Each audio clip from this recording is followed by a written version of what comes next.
Olá, bem-vindos. Sabe aquele ditado, os melhores perfumes estão nos menores frascos? Sei, claro. Então, o nosso material de hoje é bem por aí. É um opúsculo, um livrinho chamado Atitude de Amor, psicografado pelo Vanderlei Soares de Oliveira, com mensagens de Bezerra de Menezes e outros espíritos. Pequeno no tamanho, mas Mas o conteúdo, nossa, é uma verdadeira chacoalhada. É um convite para a gente olhar para dentro do movimento espírita e perguntar: a gente está vivendo o que a gente prega? exato. Nossa missão aqui é mergulhar fundo nessa provocação. O livro tem uma estrutura fantástica, que te prende. Ele começa com um diagnóstico, depois mostra as consequências e, por fim, termina com um plano de ação. E o ponto de partida que a obra nos dá é, assim, logo de cara, impactante. A gente é transportado para o plano espiritual logo depois de um congresso espírita bem importante em 1999. Isso. Ali, Bezerra de Menezes, que é uma referência, né, de liderança, de afeto no espiritismo brasileiro, reúne 5.000 trabalhadores da causa para uma palestra.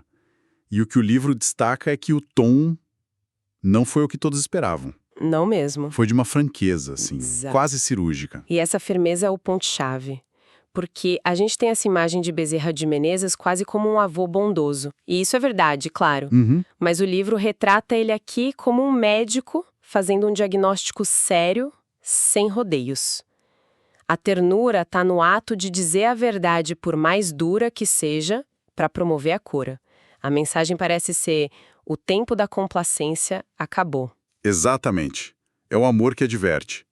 E essa advertência começa com uma análise histórica.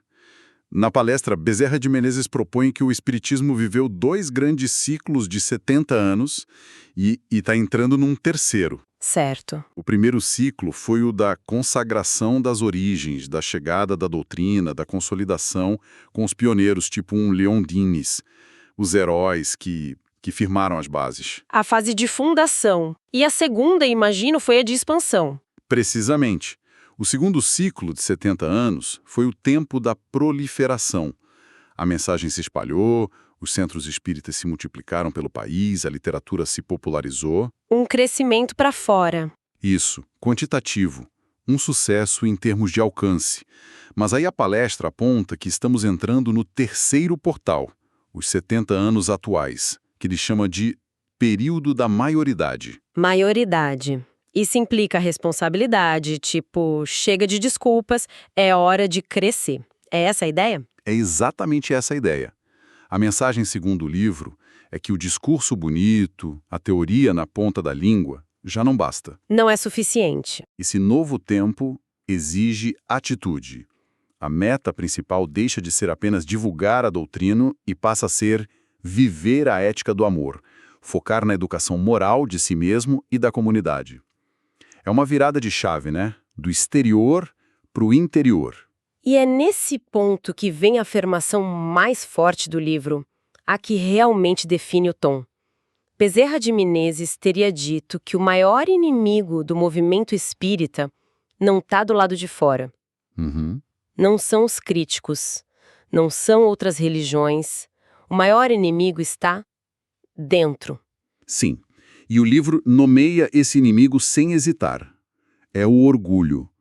E ele se manifesta de várias formas no dia a dia, né? A vaidade com o conhecimento, a arrogância de se sentir dono da verdade, o autoritarismo na liderança. A intolerância com quem pensa diferente.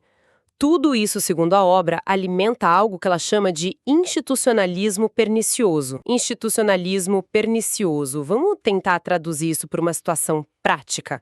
Seria, por exemplo, quando um centro se recusa a apoiar um projeto social excelente do bairro só porque, não é um projeto espírita. Perfeito. Tipo, a regra da instituição, a etiqueta se torna mais importante que a caridade em si. Esse é o exemplo exato. É quando a placa na porta importa mais do que o amor que se pratica lá dentro. O livro até resgata uma frase do Kardec que é a chave para entender isso. Quando os homens forem bons, farão boas instituições. Nossa, direto ao ponto. Ou seja, o problema não são as instituições, elas são necessárias. O problema é o orgulho humano que as distorce. A luta é interna, O livro faz até uma analogia com Paulo de Tarso, dizendo que ele foi chamado para tirar a mensagem de Jesus de dentro dos muros do judaísmo da época e levar para o mundo, né? Sim, é uma ótima analogia. A sugestão é que o Espiritismo hoje precisa de novos apóstolos para libertar a mensagem de círculos fechados de basófia e fascinação. Palavras fortes. Fortíssimas. Basófia e fascinação descreve aquele ambiente onde as pessoas estão mais interessadas em exibir conhecimento e em fenômenos espetaculares do que na transformação moral, que é silenciosa e difícil. É o palco da vaidade. Exato. Então, diante desse diagnóstico, qual seria a solução? A palestra propõe que a meta primordial é uma só: aprender a amar uns aos outros. Isso nos leva a outras duas expressões que o livro usa e que são muito potentes: ecumenismo afetivo e cultura da alteridade. Cultura da alteridade eu entendo como a capacidade de conviver bem com quem é diferente. Mas ecumenismo afetivo, o que seria isso na prática? Não é sobre juntar religiões, certo? Não é um ecumenismo de gabinete, onde líderes assinam tratados. É algo muito mais profundo e cotidiano. O ecumenismo afetivo acontece no corredor do centro espírita. Como assim? É quando você acolhe genuinamente alguém que tem uma interpretação de um trecho do evangelho completamente diferente da sua. E em vez de corrigi-lo, você tenta entender a perspectiva dele. Ah, entendi. A ponte não é a concordância intelectual, é o afeto, o respeito, é a união pela ética do amor, não pela uniformidade do pensamento. A união pelo coração, não pela cartilha. Entendi. E a ferramenta para construir isso, segundo o livro, seria a educação. A proposta é que o centro espírita deixe de ser um templo de crenças e se transforme numa escola capacitadora de virtudes. Isso mesmo. O foco muda da fé para a formação do homem de bem. E para guiar esse processo, a palestra de Bezerra propõe um lema, baseado em Kardec, para essa nova era. A tríade trabalho, solidariedade, tolerância. É o programa de ação. É o programa. O trabalho dignifica e nos melhora, a solidariedade nos une pelo coração e a tolerância cria um ambiente seguro para que tudo isso possa florescer.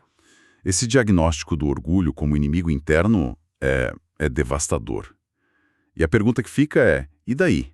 Qual a consequência real disso, especialmente para quem dedicou a vida a esse trabalho e talvez tenha caído nessas armadilhas? É um pensamento que assusta. É assustador. E é exatamente para esse lugar, para o pós-vida desses líderes, que o livro nos leva em seguida. E a mudança de cenário é brilhante. Saímos da palestra e entramos num debate no Hospital Esperança, uma colônia espiritual. De um lado, Eurípides Barçanufo, outro grande educador do espiritismo. Certo? Do outro, dirigentes espíritas recém-chegados ao plano espiritual, cheios de dúvidas, angústias e, em muitos casos, uma profunda desilusão. Nossa! O tema, como o livro descreve, é a reflexão sobre o arrependimento tardio. E a constatação é dura. A obra relata que muitos desses líderes que na Terra eram vistos como exemplos, chegam lá e descobrem que falharam no essencial. É triste pensar nisso. Espiritismo, em guardar a pureza da doutrina, que se esqueceram de se transformar. O livro usa a imagem do mau e negligente servo da parábola dos talentos. Receberam o conhecimento, mas enterraram em vez de multiplicar em amor. E o debate aprofunda essa questão da pureza doutrinária. O livro argumenta que essa busca se tornou, em muitos casos, um pretexto para o controle, um código de padronização e censura. Um pretexto para o poder, exato. A proposta é trocar essa ideia pela coerência doutrinária. Não importa se sua interpretação é idêntica à do outro, o que importa é, você vive de acordo com os princípios que estuda. Tem uma frase nessa parte que é um soco no estômago. A pureza filosófica desune, a pureza do coração sublima. É de uma clareza. De Jesus. A gente esperaria que ele falasse de alguma grande federação, mas a resposta é outra. A resposta, segundo a obra, é o centro espírita, a célula base, a comunidade local, não a estrutura de cúpula. Faz todo sentido. Porque é ali, no contato diário, no olho, que a transformação real acontece. A proposta é que o centro evolua de uma escola de espiritismo, onde se aprende sobre a doutrina, para uma escola do espírito, um laboratório vivo para treinar a convivência, o perdão, a fraternidade. Sabe, tem uma coisa que sempre me intrigou nesse meio. Figuras históricas que foram superativas em vida e depois que desencarnam, simplesmente somem. Onde eles estão? Uhum. A gente imagina que estariam ansiosos para continuar se comunicando. O livro aborda esse silêncio? Aborda e a resposta é desconfortável. Ele joga a responsabilidade não só para os espíritos, mas para nós aqui. Como assim? O livro diz que muitos médiuns se tornaram reféns do silêncio, sequestrados pelo medo do novo. Eles preferem o aplauso que vem de mensagens que repetem o que todo mundo já sabe, em vez de abrirem espaço para a verdade incômoda, para ideias que desafiam o status quo. Nossa! E com isso criaram um espiritismo sem espíritos, onde o progresso das ideias estagnou. É uma crítica direta ao personalismo e ao comodismo. E, para fechar essa parte, a descrição do Hospital Esperança é chocante. Sim, o livro menciona que a instituição tem 2 pavilhões inteiros dedicados a espíritas em tratamento. E o mais impressionante, um desses pavilhões é exclusivo para dirigentes espíritas. Peraí. Os dramas dele são descritos como especialmente complexos e dignos de piedade, justamente por causa do orgulho e da ilusão de poder que carregaram na Terra. Um pavilhão inteiro de um hospital espiritual só para líderes espíritas. Isso é impressionante e um pouco assustador. Mostra o tamanho do problema que o livro está apontando. Exatamente. Não é uma crítica pequena, é um alerta de incêndio. Se a gente conecta isso com o diagnóstico da primeira parte, o quadro fica completo. O orgulho, o inimigo interno, leva ao apego institucional, que, por sua vez, gera o arrependimento tardio e a necessidade de tratamento em hospitais como esse. A estrutura do livro vai construindo o argumento de forma implacável. Ok, vimos o diagnóstico e as consequências, que são gravíssimas. Naturalmente, a gente precisa de um caminho, uma solução. E é isso que a terceira parte do livro entrega. Um plano de ação, um chamado prático que ele batiza de Agenda 21 Espírita. É uma analogia brilhante. A Agenda 21 da ONU foi um plano de ação global para o desenvolvimento sustentável no século XXI. Verdade. Essa seria, então, uma agenda para o desenvolvimento sustentável do espiritismo na sua era da maioridade, um plano para garantir que a doutrina não se perca em suas próprias estruturas, mas que continue viva, relevante e transformadora. A agenda tem 10 pontos, mas vamos focar em alguns que resumem bem a proposta. O primeiro, claro, é vivência do amor, que deve ser a meta central, não algo secundário. O principal. Depois, renovação das atitudes, que é o tal do espiritismo por dentro. E um ponto que eu achei fundamental, combate ao orgulho. Ou seja, colocar o foco explícito na luta contra as próprias imperfeições. Outros 2 pontos se conectam diretamente com o que já falamos. A promoção das casas espíritas para que elas se tornem de fato escolas do espírito. Isso, e a disseminação da cultura da alteridade, o aprendizado prático de conviver com o diferente. E talvez o mais revolucionário de todos, a proposta de uma unificação ética. O que seria essa unificação ética na prática? Significa que a união do movimento não deveria vir de regras administrativas ou de uma cartilha única que todo mundo tem que seguir. Exatamente. A união não seria imposta de cima para baixo por uma diretoria. Ela nasceria da base, de forma orgânica. A partir do momento em que as pessoas e os centros se unissem em torno dos valores essenciais do Evangelho, o amor, a caridade, a tolerância. A união pelo exemplo, não pelo decreto. É uma visão que devolve o poder e a responsabilidade para a base, para cada indivíduo. E para dar um toque de esperança, o livro termina com uma previsão. Sim, uma nota otimista. Ele afirma que uma nova geração de espíritos, jamais alinhada com essa mentalidade da atitude, estaria reencarnando para ajudar a implementar essa agenda. Que interessante. De um planejamento espiritual maior. É, segundo a obra, inevitável. Ok, vamos amarrar tudo isso? Mergulhar em atitude de amor é uma jornada intensa. O livro não oferece respostas fáceis, né? Ele começa com um diagnóstico que incomoda. O nosso maior inimigo é o orgulho.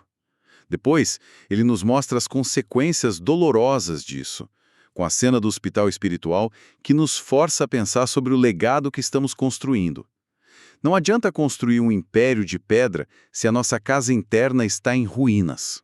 E, finalmente, ele não nos deixa no desespero. Oferece um caminho prático, a Agenda 21, que é um chamado à responsabilidade de cada um. A mensagem que fica, para mim, é a urgência de fechar o abismo entre o que a gente fala e o que a gente faz. Isso, o convite é para que o conhecimento espírita, que a obra compara a um talento divino, não seja um talento enterrado pelo medo ou pela vaidade. Ele precisa ser uma ferramenta viva, usada todos os dias para a nossa transformação e, por consequência, a do mundo ao nosso redor. É um livro que não se lê passivamente, né? De jeito nenhum. Ele nos lê, ele nos questiona. Sem dúvida. E isso nos deixa com um pensamento final para refletir. A palestra de Bezerra de Menezes, que abre o livro, foi dirigida a 5.000 trabalhadores que já estavam no plano espiritual. Se eles, que já atravessaram a fronteira da vida material, precisaram ouvir uma mensagem tão direta e urgente sobre a necessidade de mudar de atitude, qual seria o conteúdo, a intensidade e a urgência de uma mensagem semelhante se ela fosse dirigida diretamente a nós, aqui e agora, com todas as nossas desculpas e distrações?